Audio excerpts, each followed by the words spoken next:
Bonjour à tous. Pour une fois, je vais commencer mon propos par là où le doyen Habib a terminé. Je vais le faire avec la langue de Molière parce que la cible est ce qu'il est communément convenu d'appeler la communauté internationale ou les partenaires au développement. Je veux dire à ces partenaires au développement que le président de la République du Sénégal, celui-là qui vient vers eux, puisque le peuple sénégalais a fini de lui tourner le dos, pour dépeindre l'opposition sénégalaise sous les habits et le visage d'une opposition d'abord irresponsable, violente, une opposition qui abriterait des terroristes, mais une opposition qui serait contre les intérêts étrangers. Puisque c'est ce tableau qui est présenté aux chancelleries et aux différentes institutions internationales. La plupart du temps, ces derniers ne font aucun effort pour avoir le contact minimum avec cette opposition qui a fini d'avoir la confiance du Sénégal et des Sénégalais, puisque cette opposition aujourd'hui représente quasiment 54% de l'électorat si on s'en fie aux dernières élections. Je voudrais dire à cette communauté internationale que ce président de la République, qui tend à leur faire croire qu'il est la seule garantie d'un Sénégal stable, d'un Sénégal qui peut coopérer correctement avec eux, qui peut garantir leurs intérêts, d'un Sénégal démocratique, et bien ce président de la République est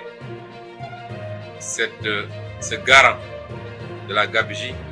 de la malgouvernance, du détournement des deniers publics, et particulièrement dans des moments extrêmement graves, des moments de crise sanitaire, des moments où énormément de Sénégalais ont perdu la vie. Que ce président de la République puisse être le promoteur, mais également le protecteur de pratiques malsaines qui ont permis à certains de ses collaborateurs, ministres particulièrement et principalement, de détourner des milliards de fonds auxquels ils ont contribué. Vous avez contribué, vous, partenaires au développement, institutions internationales, bailleurs de fonds, partenaires bilatéraux, partenaires multilatéraux. 84% de ces fonds sont issus de vos financements. Mais 84% de ces fonds traduisent l'effort du peuple sénégalais, un peuple qui souffre, un peuple frappé de plein fouet par la pauvreté, le chômage, l'incurie dans tous les secteurs d'offres en biens de services publics. Et ce peuple-là, malgré tout, se serre la ceinture pour donner caution à ses gouvernants, leur permettre d'emprunter à son nom, mais également de contribuer. Ce peuple-là qui continue à contribuer fiscalement pour que l'État puisse avoir les moyens de s'appliquer.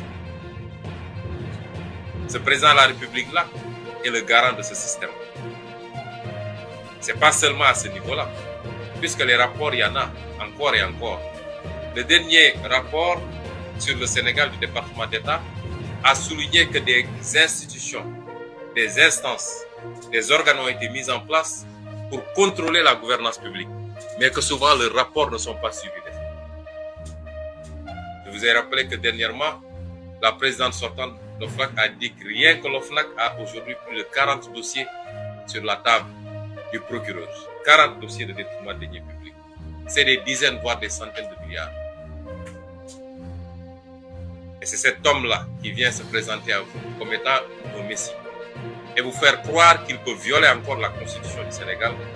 pour se prévaloir d'une troisième candidature. Parce qu'il serait le seul à pouvoir vous garantir une collaboration. Je dis à ces bailleurs, ces partenaires, qu'ils gagneraient à mieux connaître le Sénégal. Le peuple sénégalais est un grand peuple mature, un peuple digne et fier et un peuple très attaché à sa démocratie. Et ce peuple tient au respect des règles parmi lesquelles la plus fondamentale, c'est sa constitution. Ce peuple tient à la démocratie comme tous les peuples. Ce peuple tient à ce que les transitions se fassent de la manière la plus apaisée, la plus démocratique, et qu'il est seul le dernier choix par rapport à celui ou à ceux à qui il veut confier le destin de son pays. Ce président de la République, vous, communauté internationale, qui instrumentalise la justice pour s'attaquer tous les jours à l'opposition, à la société civile, à la presse, à tous les symboles d'une démocratie vigoureuse et à tous les symboles de la vitalité démocratique, de la respiration démocratique dans un pays. Vous en êtes conscient et vous le voyez. Nous ne faisons que vous rappeler. li may wax ci gàtt nag lu gàtt di ko jagleel askanu Sénégal mooy li xew bettul kenn xam nga il faut ñuy waxante dëgg bu ñu mel ni xamuñu woon li xew wala ñu mel ni lii daf ñoo bett lii daf fee am amaat fi li ñuy wax coowal pétrole bi ñun ñu wax ci lu bëree bëri waaye dafa mel ni dégguñu woon il a fallu que ay journalistes yu bitim réew BBC def reportage coow li ne gañ looloo andi woon suñuy 400 000 fu mu mujjee ñaata rapport la Cour des comptes déposé Cour des comptes at bu ne mu déposé rapport dugg leen ren at bu ne Cour des comptes déposé rapport ne ministre sangam këpp na lii ministre sangam këpp na lii directeur général sangam def na lii noonu la ko inspection générale d'État di defee noonu la ko CENTIF di defee noonu la ko OFNAC di defee lan ngeen ci dégg dara mbokk yi dégg nañ fi waxu drogue dégg nañ fi waxu ay raxas billet dégg nañ fi waxu passeport ana ñooñu ñëpp ñi ngi dox seen yoon tranquillement te bis bu ne ñu jàpp fi waa opposition ci dudul dëgg tëj leen ci kaso bi am nga immunité amoo immunité bis bu ne ñu jàpp fi journaliste tëj ko ci kaso injustice bi ne ci dëkk bi toll na foo xam ne bu dee mënul heurter Sénégalais yi bu dee mënul amul lu mu mun a jur ci Sénégalais ba li ñu xamoon ci Sénégalais ci fulla ci jom ci ngor ak ci bañ ak ci bëgg dëgg bu dee loolu mënul am dañu waxante dëgg fi ñu jëm du neex de parce que ñin ñi du jiitu ci xeex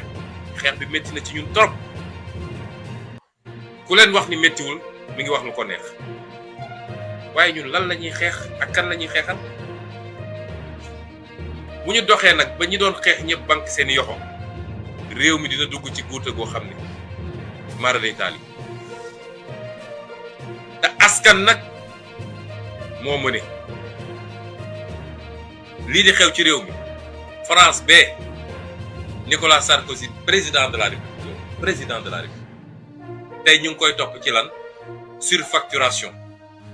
ci campagne am du xaalisu France de nee nañu Kadhafi ko jox xaalis mu def ay surfacturation pour nëbbu loolu lañ koy toppee tey ba en première instance dañ ko condamné 1 an ferme mu def appel wala loolu wax naa leen keroog kaawu eurodéputé polonaise boobu nga xam ne Qatar la dem ñu may ko xaalis du xaalisu Pologne du xaalis Union européenne tey ma nga kaso États-Unis bee ngeen dégg barki démb dégg ngeen ñu ne déclaration fiscale déclaration l'impôt Donald Trump waa impôt mujj nañ koo jox waa Sénat ñetti at waa Sénat di ko laaj pour ñu càmbar ba xam ndax da doon déclarer lu matul am déet ñu ne leen réew bu gën a fonk lii bu gën a fonk nu ñuy caytee alalam réew moom moo la gën a développé waaw ñun Sénégal xanaa tubaab bi dañ ñoo gën a bëgg seen bopp sénégalais yu bëree ngi bëgg a dem tugal li leen may li ñu am mooy fexe ba alalu réew mi ñu sàmm ko mu dellu si ci waa askan wi loo leen may li ñu am de ñun ñëpp xam nañ lu xew ci réew mi amul sénégalais bu mu ump te ñëpp xam nañ ni Macky Sall mooy ndeyu mbi la ndax moo leen di fal ne leen dem leen ngeen utal ma ay électeurs yi li ma leen fal pour ngeen politique la loolu mooy tibbal ci kees bi te lu ci musi am nag justice bi sama loxo la nekk sama waaw la ñuy doxee fu ma leen joxoñ la ñuy dem ku ma leen ne jàpp leen ñu jàpp ku ma leen ne bàyyi leen ñu bàyyi loolu ñu ñëpp xam nañ lan moo ko fi mun a dakkal mooy askan wi rekk ko mun a dakkal ndax askanu Iran gee di xeex ngir am démocratie ak liberté nit ñi di génn en masse di xeex te xam ni su ma génnee sama bakkan xaj na ci dañoo gën askanu Sénégal askanu Algérie mi xeex ba jëlee fa li fa nekkoon wala bu Tunisie wala bu Égypte wala bu feneen ak feneen ak feneen dañoo war a gën a dugg suñu bopp réew mi est-ce que ndaw ñi am nañu liggéey est-ce que paj mi jaar na yoon est-ce que jigéen ñi seen xel dal na ñu yor kër ñi est-ce que école yaa ngi dox ñu war a jël ay milliards ci alalu réew mi di ko jaarale foo xam ne du yoon ñun ñëpp ñu koy gis bu ñëw ñu nëppal ko fex ba mu jàll moo tax man askan bi rek laay waxal ñun de bañuñu xeex bi luñ ci góobee gar waaye nag ndimbal na ca fekk loxol borom léeg-léeg li ñuy laaj nit ñi du lu bëri de te injustice bi nekk ci réew mi bu wóyee nag gëm naa ni dina bëri ñuy teggi seen loxo dégg naa ab journaliste bu def chronique temps ne Pape Ali est-ce que askan wi jar na ko doon wax ak Pape Ali Niang ñun dañoo jàpp ni askan wi jar na ko moo tax jaral nañu suñu bakkan wi waaye léeg-léeg dañuy soxla suñu gestoo wala suñu woowee askan wi mu wuyuñu loolu baax na ci liggéey bi bëgguñu ñu jàpp kenn ci askan bi ñun mën nañu def lan waaye léeg-léeg day baax la tax ngay sonn wala ñi tax ngay sonn boo leen woowee ci loo xam ne lu yomba def la boolu di ko gis leen suñu nee rassemblement wax dëgg yàlla rawatina nag ndaw ñi parce que seen avenir la yàlla xam ne ni yéen a ñu tax a sonn su ngeen xamoon liñ leen yéene cofeel gi ñu am ci yéen ak yéene gi ñu am ci yéen ndax suñuy doom ak yéen ay maase su ngeen ko xamoon fu ñu leen woo di ngeen ñëw si te li ñu digganteeg yéen yàlla xam na ni buñ ci yeggee ngeen gis résultat bi waaye suñu woowee rassemblement kenn ku ne war a mun a bàyyi dara diggante 3 heures ak 6 heures ataaya bi ngay teg di naan wala fi nga toog di waxtaan grand place mais doxal ndànk dem fekki rassemblement bi parce que yéen ñu mun a dooleel ci xeex bi de ngeen xam ni saa suñu organiser activité mu échec da ngeen dooleel Macky Sall ak li muy def tey bu ñu nee dañuy def te ak activité mu échec ñoom dañ naan kon askan wi faalewu leen yéegu leen askan wi ñun la ñu àndal askan wi li ñuy def naqariwu leen milliards yëpp ñu tudd fii ay nit randal ko askan wi dafa tàccu sax ne bravo loolu mooy tax mbir mi du gaaw a jeex bu weesu rek ñu andi beneen waaye bu ngeen doolelee ñiy xeex dañuy xeex du acteur politique yi kese acteur politique la ak société civile yéen a ñu mën a dooleel tey jaay doole bi fës na ci lan Macky Sall moom jàpp na ni moom saa su ko neexee mu def ay activité gis ngeen ko mu dem Tamba ay milliards def nañ ko fu ne ci Tamba dem nañ fa yóbbu ay kaar amul village bu ñu bàyyi waxuma la nag ñu jógee Dakar ak feneen pour nekk ñu dajale ay nit ñu ne lu rëy teeru Macky Sall à Tambacounda moom am na sañ-sañu def lu ko neex waaye Ousmane Sonko bu jógee damay def nemmeeku tur mu yenu gendarmerie ne leen topp leen bu mu daje benn place publique ak ay nit loolu du injustice ñëpp di ko gis ñun amuñu sañ-sañu dox ci réew mi dem dajeek askan wi waaye moom am na say saa su ko neexee mu mbubboo mbubbu président de la république te ñëpp xam ni campagne la jëm loolu lu ko gën a rëy ci injustice tey suñu ne dañuy manifester fan yi yëpp semaine bu nekk Fouta Kaolack feneen ak feneen ay nit dajal lañ fa rassemblement yu mag a mag ne 3e candidature la ñu dajal waaye ñun suñu nee ñi nga dajale ñi ngi dem place de l'Obélisque préfet tere nañ leen loolu ba kañ ñu war koo nangu rek di seetaan soo waxee ñu ne ñii dañoo bëri fit mu am ci réew mi ñoo xam ne nee nañu ñoom ñoo gën a xam ñëpp ñoo gën a màcc ñëpp ñoo gën a intelligent ñëpp jàng nañ téere yëpp lu xew nag ñu ne dañuy joxe leçon te doo leen mus a gis ci xeex na ñun respecté nañ ku nekk waaye nañ ñu respecté de nañ ñu respecté ndax li ñuy xeex askan bi moo tax ñu jóg di ko xeex def concert de casserole ñu naan 31 décembre république foog ngeen di ñuy luubal alal réew mi xam nañ ñuy république ku xam république fonk république dinañ la dënk alalu réew mi mu waroon dem ci ñi tëdd di sukuraat nga jël ko dugal sa poos Macky Sall dafa xam république bi mu nekkee fii ba léegi salfaañe république ku sàcc mu recevoir la nommé la ku daw ak mandat jàmbur mu recevoir la jël na gis nañ fi sax ay nit yoo xam ne moom moo leen yóbbu CREI di leen poursuivre mu dugal leen ci avion tukki ak ñoom lan moo gën a mun a wàcce république loolu ñu ne wax ay waxu république 31 décembre ban rapport la am ak république su dee république la moom dafa gën a farataal sax dafa gën a faydaal waa askan wi su dee d'accord ñoo ak république ni ñu ko yore ñu xaar ba datu république ñu wax ko président moo tax ma ne ñun amuñu leçon bu ñuy recevoir ci kenn 31 décembre li ñu ñaan askan wi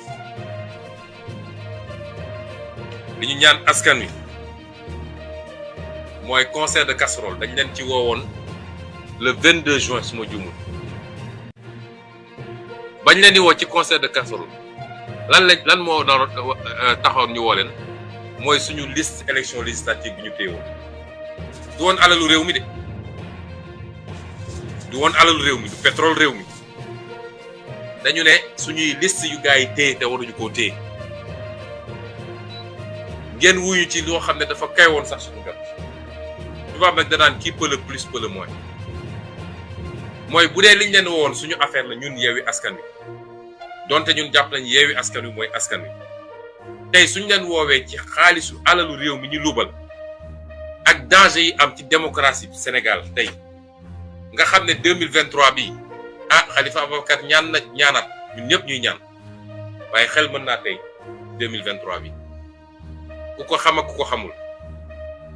kon suñ leen woowee ci loolu ne leen nag liñ leen woo jafewut xale bu am 5 ans sax ba mag mu am 95 ans mën nga taxaw sa terrasse wala sa balcon wala sa ëttu kër wala sa buntu kër daal di dóor ci casserole yi loolu jafewut laajuñu askan wi lu bëri ñiy wax bëgg a nërmal seen xel ñoom ñëpp dafa am ñu leen yebal pour loolu mooy saa suñu yëkkatee dara rek ñoom lu ñuy def ba saboté ko ci loolu la ñuy nekk waaye buñ ko saboté mu jàll xam leen ni yéen lañu saboté yéen askan wi waaye du ñun lañu saboté dañoo bëgg 31 décembre lañ leen ci laaj bëriwul diggante 20 ak 30 minutes mooy bu ñaar fukki waxtu doore tàmbale muy 20h ba 20h20 20h30 bëriwul jafewul dañu bëgg fu nit toll ci Sénégal wala ci àdduna sax muy riir ndax biñ ko defee le 22 juin TV5 France 24 BBC CNN ba Al Jazeera ñëpp a ko ware woon Sénégal il faut ñu woon àdduna bi ni ñun am nañu lu ñu naqari ci ni ñu yoree réew mi léeg-léeg damay sama tournée yi may def damay dem ci àll bi ci village yi jigéen ñi dañuy génn ak seeni cin di ma teeru ma xam ni kon concert casserole yeggoon na fu ñu ko xalaatul woon peut-être grande ville yi lañ doon gis dañoo bëgg yow chauffeuru taxi bi yow borom camion bi yow borom jakarta bi yow chauffeur particulier bi bu la fekkee ci circulation bi à partir de 20h le 22 juin gisoon nañu sax chauffeur taxi boo xam ne casserole yi la jël takk ko ci oto bi di daw ci ni dañoo bëgg bu 20h jotee fu nit toll ci àdduna xam ni askan wi kontaanul ci Macky Sall ak njabootam ci ni ñu yoree réew mi ci jamono joo xam ne askan wi sonn na loolu bariwut yow mi nekk sa biir kër ak âge boo munti am ak ngay góor wala jigéen le 31 décembre Sénégal war na riir ba suuf si sax di yëngatu parce que Macky Sall loolu rek la xam langage boobu ñuy fàttali nag ñun plan d'action la ñu am ñun Yewwi Askan Wi dañu woote ci ñaar bu ci njëkk mooy 31 décembre concert de casserole ñaareel bi mooy le 6 janvier rassemblement waaye lii dafa weesu mbirum parti politique wala mbirum société civile wala mbirum daayira wala mbirum lii ak lële moo tax ñu ne comme waa société civile bi ñoom woote nañu ñoom it le 30 ñuy woo sénégalais bu ne bu ko mënee te fekke ko te tal ko bu mu ci tàyyi